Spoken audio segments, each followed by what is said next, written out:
देवी और प्रीति के बीच पंचायत बैठा दी। अभिमन्यु की सारी कोशिशें नाकामयाब हो गई, पर उसने इस मौके का फायदा उठाने की सारी प्लानिंग कर ली थी। दीनदयाल की मदद के जरिए वो पंचायत दफ्तर से गांव के सारे मतदाताओं की सूची निकालने वाला था। भरी पंचायत में प्रीति और सरला जी के बीच तीखी नोक-झोंक हुई, जिसमें कई पुराने जख्म कुरेदे गए। बात इतनी बढ़ गई कि प्रीति ने सरला देवी को थप्पड़ जड़ दिया। ये देख अभिमन्यु ने भी प्रीति पर हाथ उठा दिया।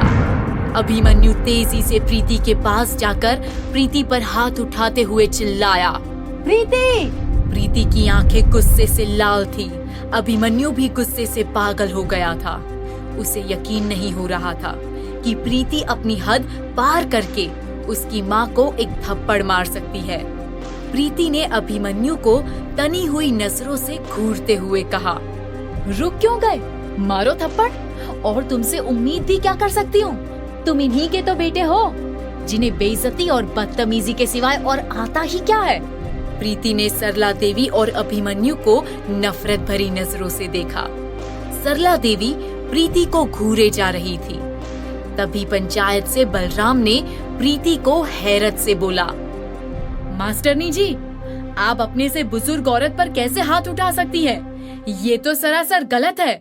फिर सरपंच ने कहा, प्रीति जी, आपसे ऐसी हरकत की उम्मीद नहीं थी हम सबको। सरला देवी बौखलाई हुई बोली, देख लिया आप सबने इस लड़की के संस्कार क्या है। इसकी परवरिश ही इतने फटीचर घर में हुई है तो ये ऐसी ही हरकतें तो करेगी। प्रीति ने जोर से चिल्लाते हुए कहा, बस कीजिए, बहुत सुन लिया मैंने अपने परिवार के बारे में। बस और नहीं, आज मैं आप सबको इस औरत की असलियत बता ही देती हूँ। बहुत चुप रह ली मैं। अभिमन्यु ये सुनकर दंग रह गया। प्रीति कड़वे स्वर में बोली, अभिमन्यु भी इन्हीं के नक्शे कदम पर चलने वाला निकला। एक बार भी वो मुझसे बात तक करने नहीं आया, बस गायब हो गया। अभिमन्यु अचंभित होकर बोला, ये झूठ है, मैंने ऐसा कुछ नहीं किया था। सरपंच ने अभिमन्यु को घूरते हुए कहा, अब अगर एक शब्द भी और निकाला तो मुझसे बुरा कोई नहीं होगा। प्रीति को पूरी बात करने दो। अभिमन्यु चुप हो गया।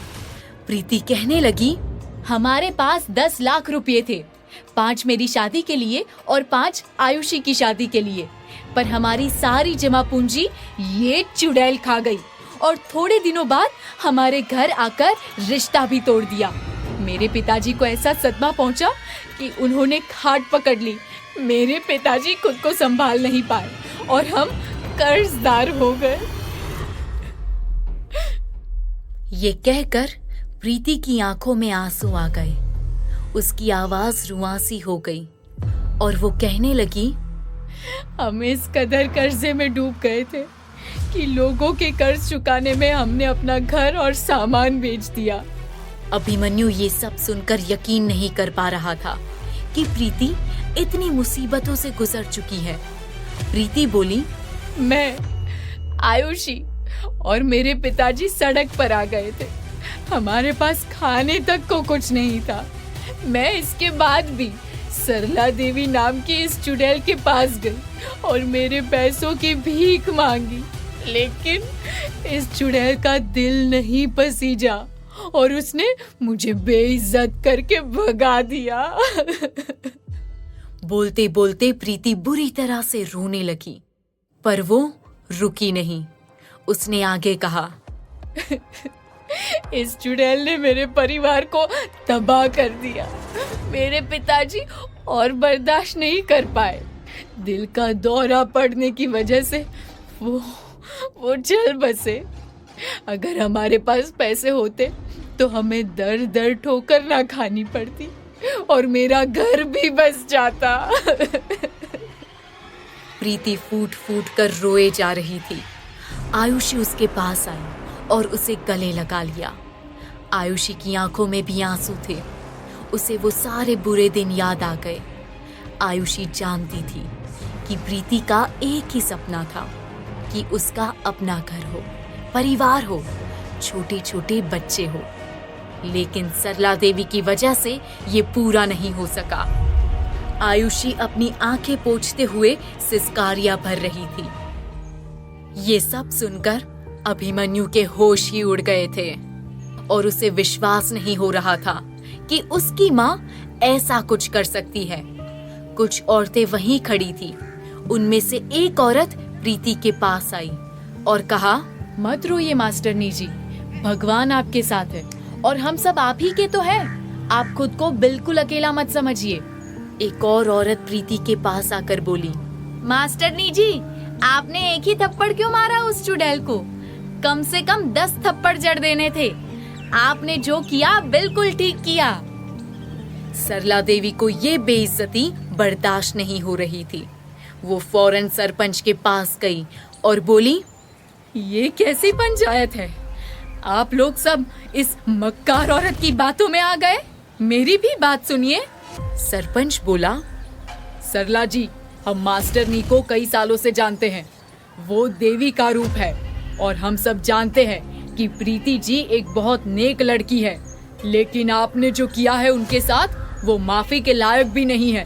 आपके नाम के साथ देवी जोड़ना बिल्कुल शोभा नहीं देता। सरला देवी ये सुनकर सकपका गई। उसे यकीन नहीं हो रहा था कि जिस सरपंच ने उसे भरोसा दिलाया था कि वो उनका ही पक्ष लेंगे, आज वही आस्तीन का सांप निकला। तभी एक औरत सरला देवी के पास गई और चिल्लाकर बोली, तुझे तो चुल्लू भर पानी में डूब मरना चाहिए। औरत तो ममता की मूरत होती है। तूने तो ममता पर ही कलंक लगा दिया है। थू है तुझ जैसी औरत पर। चारों तरफ से लगभग यही आवाजें आ रही थी। अब सरला देवी की हिम्मत नहीं हो रही थी कि वो गांव वालों से नजर मिला सके। उनकी जबान पर मानो ताला पड़ गया था। सरला देवी की नजर अभिमन्यु पर पड़ी और उसने देखा कि अभिमन्यु के चेहरे पर बहुत गुस्सा और दर्द भरा था। वो बेहद निराश था। सरला देवी अभिमन्यु के पास गई, लेकिन अभिमन्यु मुंह फेर उस सभा से निकल गया। सरला देवी की आंखों में आंसू भर आए। वो अपने आप को बहुत अकेला महसूस कर रही थी। वहीं दूसरी तरफ दीनदयाल चोरी छुपे पंचायत दफ्तर के अंदर जा रहा था। तभी उसने जो देखा, उसके होश उड़ गए।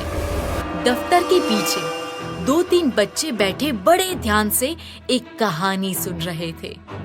कहानी सुनाने वाला बच्चा कोई और नहीं बल्कि वही था जो उस रात बरगद के पेड़ के पास गायब हुआ था।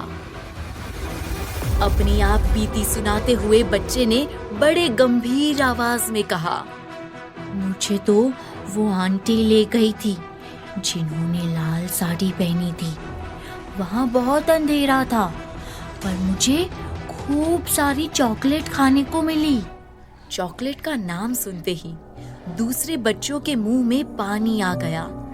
उनके हाव भाव से लग रहा था कि वो भी उस लाल साड़ी वाली आंटी के पास जाना चाहते हैं।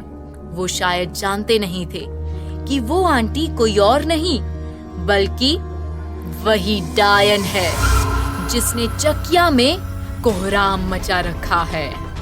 पर दीनदयाल इस बात को बहुत अच्छे से जानता था। फिलहाल उसे पंचायत दफ्तर से लोगों की लिस्ट निकालनी थी, सो वो बाउंड्री वॉल डांक कर दफ्तर के अंदर घुस गया। उधर सरला देवी और प्रीति के बीच पंचायत खत्म हो चुकी थी। कोई सही फैसला तो नहीं निकला, पर सरला देवी सबकी नजरों में गुनहगार बन चुकी थी। धीरे धीरे सभी लोग वहां से तितर बितर हो गए। टीआई दशरथ ने सरला देवी को गाड़ी में बिठाया और घर छोड़ने के लिए वहां से निकल गए।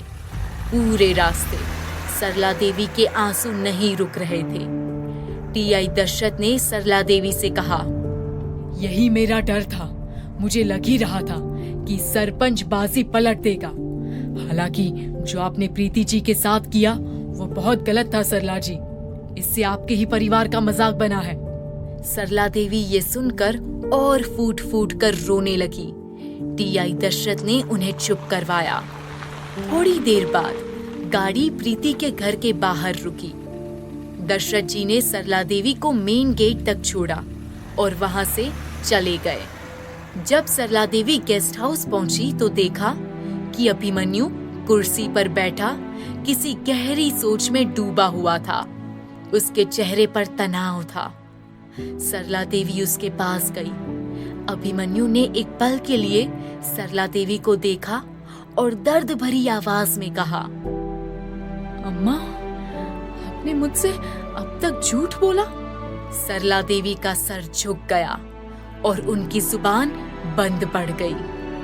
अभिमन्यु गुस्से से उठा और सरला देवी के पास आकर तेज आवाज में बोला, क्यों? आखिर क्यों की ऐसी घिनौनी हरकत? एक तरफ पैसे लेकर प्रीति के पापा से रिश्ता करने के लिए मना कर दिया और मुझे धोखे में रखा कि प्रीति और उसके पापा ने रिश्ता तोड़ दिया है। सरला देवी अभिमन्यु से आंखें नहीं मिला पा रही थी। अभिमन्यु ने गुस्से से कहा, अपने बेटे को ही उल्लू बना लिया। चलो ठीक, पर प्रीति, उस बिचारी को तो आप सड़क पर ले आई। कमाल का खेल खेला है आपने अम्मा। अभिमन्यु जोर जोर से ताली बजाने लगा। सरला देवी उसे देखकर चौंक जाती है। इससे पहले अभिमन्यु का ऐसा गुस्सा किसी ने नहीं देखा था। अभिमन्यु के आंखों से आंसू टपकने लगे। सरला देवी ने अभिमन्यु के हाथ को रोकने के लिए अपने हाथ बढ़ाए ही थे कि अभिमन्यु ने सख्ती से कहा, मत छूइए मुझे। सरला देवी ये सुनकर वहीं जम गई। वो कुछ बोलती इससे पहले अभिमन्यु ने कहा, आपको एक बार भी तरस नहीं आया अपने बेटे पर? जब आपने मेरी शादी तोड़ी थी तो मैं पूरे एक साल अपने कमरे से बाहर नहीं आया था। तब भी आपको नहीं लगा कि मैं सच बता दूं? जब मैंने कहीं और शादी नहीं की तब भी आपने मुझे सच बताने की नहीं सोची और ऊपर से कसम दिला दी कि मैं प्रीति से जिंदगी भर बात ना करूं और ना ही उसकी शक्ल देखूं। अभिमन्यु ने रोते हुए कहा, क्यों अम्मा, क्यों आपने मेरी और प्रीति की जिंदगी बर्बाद कर दी? क्या बिगाड़ा था हमने आपका? सरला देवी के आंसू नहीं रुक रहे थे। उनके पास इस बात का कोई जवाब नहीं था। अभिमन्यु ने फिर से सरला देवी को कड़वे स्वर में कहा, आज जो कुछ प्रीति ने आपके साथ किया कम था। भले आप मेरी माँ ही क्यों ना हो, लेकिन एक पुलिस वाला होने के नाते मुझे वो ठीक लगा। आखिर आपने उसका घर उजाड़ा है। सरला देवी ये सब बातें अभिमन्यु के मुंह से सुनकर तार तार हो रही थी। उन्होंने कहा, बेटा, तुम भी ऐसा बोल रहे हो? अभिमन्यु ने गुस्से से कहा, मत कहिए मुझे बेटा, और इतना ही मैं प्यारा होता तो एक साल तक जो मुझ पर गुजरी है उसे देखकर ही सच बोल देती आप। पर नहीं, आपको पैसे और अपना घमंड ज्यादा प्यारा था ना, अपने बेटे की तकलीफ नहीं। उस दिन अभिमन्यु ने बहुत खरी खोटी सुनाई सरला देवी को। उनकी आंखों से आंसू सूख नहीं सके। जब अभिमन्यु ने कहा, काश मैं मुजफ्फरपुर में ही मर जाता। इस तरह जीने से तो अच्छा है, क्योंकि आपने किसी को मुंह दिखाने के लायक नहीं छोड़ा मुझे। खुद की नजरों में भी मैं गिर गया हूँ। सरला देवी फूट फूट कर रोती रही और बोली, बेटा, ऐसे मत कहो, मैं तेरा ही भला चाहती थी। अभिमन्यु की दर्द भरी आवाज गूंजी, आई हेट यू अम्मा। भूल जाओ आपका कोई बेटा भी है, जैसे मैं आज से भूल गया कि मेरी कोई माँ भी है। आप आज इसी वक्त यहाँ से चली जाइए, हमेशा के लिए। मैं आपकी शक्ल भी नहीं देखना चाहता हूँ। अभिमन्यु ये कहकर घर से बाहर निकल गया। सरला देवी ये सुनकर सदमे में आ गई और उनके होश उड़ गए। वो वहीं बुत बने खड़ी रह गई। अभिमन्यु ने दरवाजा उनके मुंह पर बंद कर दिया था। अब सरला देवी पूरी तरह से अकेली थी और जोर जोर से रोए जा रही थी। क्या सच में अभिमन्यु सरला देवी को घर भेज देगा? पंचायत दफ्तर से दीनदयाल लोगों की लिस्ट निकालने में कामयाब हो पाया? अब क्या नया मोड़ लेगा प्रीति और अभिमन्यु का रिश्ता? जानने के लिए सुनिए चकिया की डायन का अगला एपिसोड।